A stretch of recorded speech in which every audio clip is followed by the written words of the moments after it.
On the roof of the world lies the bellwether of our environment, geopolitics, and existence. To the north, where there are more puffins than people, lies not so much land, but mostly frozen waters. Early European explorers tried, and mostly failed, to traverse through this region, namely through the Northwest Passage, through what is now Canada's Nunavut Archipelago. But due to the ice and harsh temperatures, they by and large failed, and usually died on the way. But a combination of technology, knowledge, know-how, warmer temperatures, and persistence has, for a period of time throughout the year, opened up this region to more human activity. As climate change warms the Earth, the region will be opened up to more and more opportunities and threats, both wilderness, machine, and man. A place where summers always shine and the winters are always cloaked in perpetual darkness.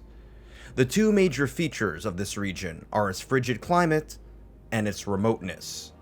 Now, given the fact that it's the furthest away from the equator, that means that the heat of the sun dissipates by the time it reaches the Earth, as it is oftentimes the farthest position away from the sun.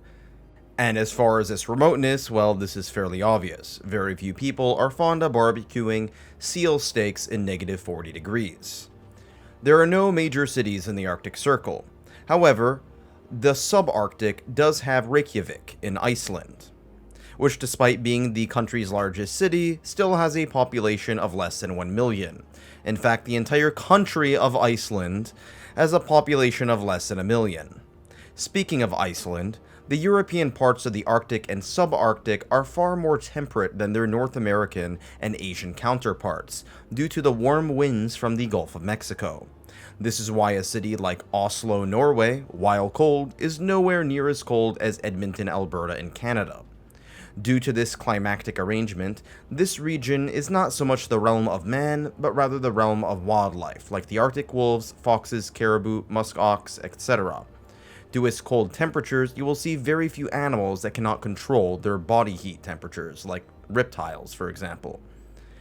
Even further north, touching the narwhals, beluga whales, walruses, puffins, and polar bears.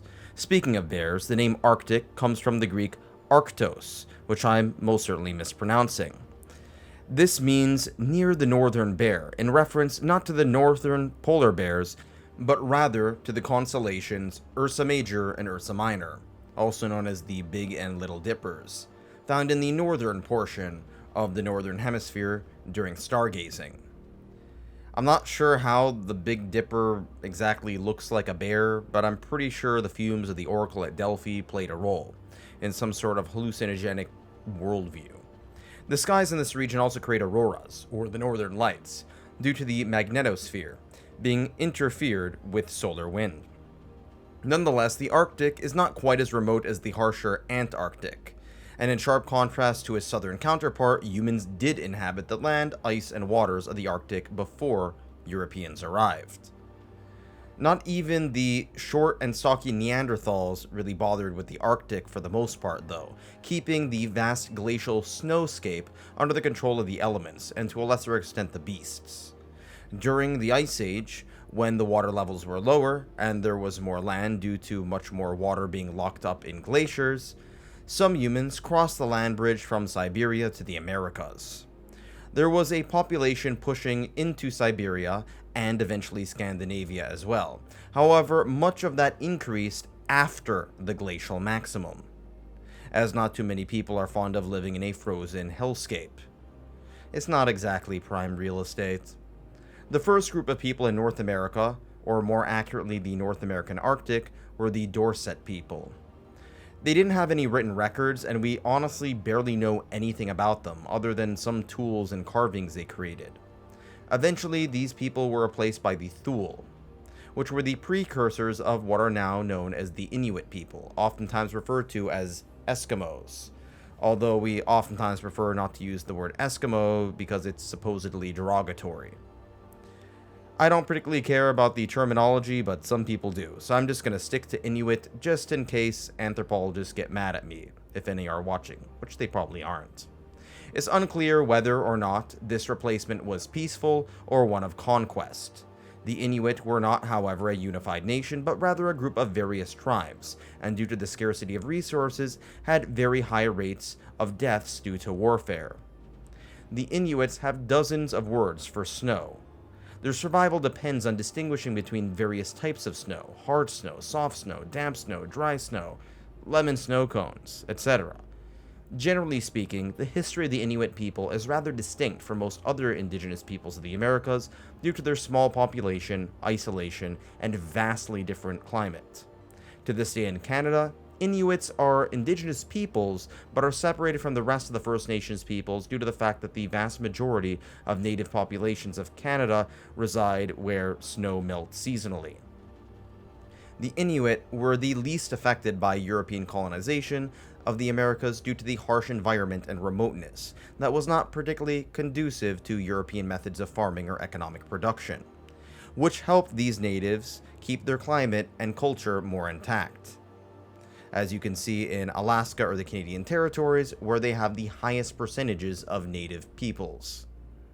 In Asia, namely Siberia, various people groups would set up shop in the harsh wilderness, such as the Ainu, the native people of Japan, before the current Yamato Japanese people came along. Uralic peoples also called this land their home, and their language would eventually become the basis of the modern language of Finnish and Estonian. Another Uralic people group are the Sami, a white indigenous people from northern Finland and Sweden known for their herding of reindeer. Despite being white, they have a history of being subjugated and forced through assimilation similar to what we've seen with the Inuit of the US and Canada. The Turkic people of Siberia would also call the taiga and coniferous forest their homeland, but eventually would be pushed southward, becoming nomadic in the Central Asian steppe and eventually settling down in Anatolia in what is now Turkey in certain instances. This is why it's called Turkey, from a Turkic language group. Most of the native Siberians would eventually become victims to the ever-expanding Russian Empire, which took indigenous lands in a similar fashion to what you saw in the Americas and Australia, leading to the mass death and near destruction of various native peoples and cultures. The Russians pushed far as Alaska, but eventually sold Alaska to the United States. Most of the Russians left, not knowing about the oil wealth, but they did convert many of the natives to Orthodox Christianity, in sharp contrast to the rest of the country, which is mostly composed of Protestants and Catholics. In Europe, another mass migration would overwhelm the original inhabitants, namely the Indo-Europeans, far before the Russian Empire. From what is probably now Ukraine, these Indo-Europeans or Proto-Indo-Europeans would push through much of Europe, displacing the pre-Indo-European people. The Greeks were one of these Indo-European people groups. And the Greek explorer and astronomer Hythias, which I'm mispronouncing, had a voyage. He passed through the British Isles and eventually moved to what was northern Scotland into the subarctic, seeing ice sheets across the ocean, something that you will definitely not see off the coast of Greece. He recorded the phenomenon of the midnight sun, in which during the midnight in the Arctic during the summer, the sun still shines. It's unclear as to how much of his travels were exaggerated either by him or other people who embellished his own story, but his voyage was remarkable nonetheless. It is possible that he had traveled to nearby Iceland, and he reported a mysterious land known as Thule, which some believe to be a reference to Greenland, the furthest reaches of the known world. Tales of Thule would capture the imagination of ancient classical peoples, such as the Greeks, and they would tell tales of the quote-unquote Hyperboreans, a mythical people group living in the frigid north. It's unclear if this early sparse continent with the Germanic and later Celtic people led to these tales, or if they were completely made up to begin with, or even more incredibly, this was perhaps made through contact with native Greenlanders, although unlikely. The tale would later be bastardized by the Third Reich in Germany, as the supposed origin of the Aryan race. One faction of Indo-Europeans, after all, were the Germanic peoples, namely the Norsemen of Scandinavia, who due to their close proximity to advanced civilizations developed more technology, including the longboat, which enabled them to travel through the river systems of Europe, eventually reaching the Mediterranean, and yes, in the opposite direction, the Arctic Ocean, reaching and settling Iceland shortly after the monks left. And then they settled Greenland, and eventually parts of what are now Canada, interacting and sometimes clashing with First Nations Inuit people. The most famous of these is Vinland, in what is now Newfoundland in Canada. Funny enough, Greenland was arguably settled by the Vikings in what was kind of sort of a scam, in which the Viking explorer, Eric the Red, would eventually convince a lot of his fellow Scandinavians to come to Greenland, promising that it had tons of green land, only to find out that it was a frozen hellscape. Alas, eventually this didn't work out very well, and the Viking expeditions failed to make lasting contact. However, to this day, Denmark still owns Greenland. Eventually, the British, French, Dutch, and other explorers would seek to find a passage into Asia while trying to avoid the warmer waters of Central and South America that were run by the Spanish and Portuguese on the mainland of the Americas. This oftentimes also involved avoiding using land crossings of Eurasia that were blocked by the Ottoman Muslim Turks. So, many of them sought a maritime passage to the Arctic Ocean. The most famous of these explorers was Henry Hudson, who explored much of the North American subarctic and Arctic. This is where we get the name of Hudson Bay, the Hudson River, as well as the Hudson Bay Company, which is kind of like Canada's version of Sears. These attempted failures of the French, English, and Dutch eventually resulted in them settling more temperate parts of the climate. For the most part, the Arctic was ignored by most, except for crabbers, fishermen, whalers, and sealers. Permanent settlements were sometimes set up, most famously by the Yukon Gold Rush. With better technology, the nation-states of the US, Canada, Denmark, Norway, Sweden, Finland, Iceland, and Russia would eventually exert more control over the vast wilderness during the 20th century, but nearly not enough to make it not wilderness.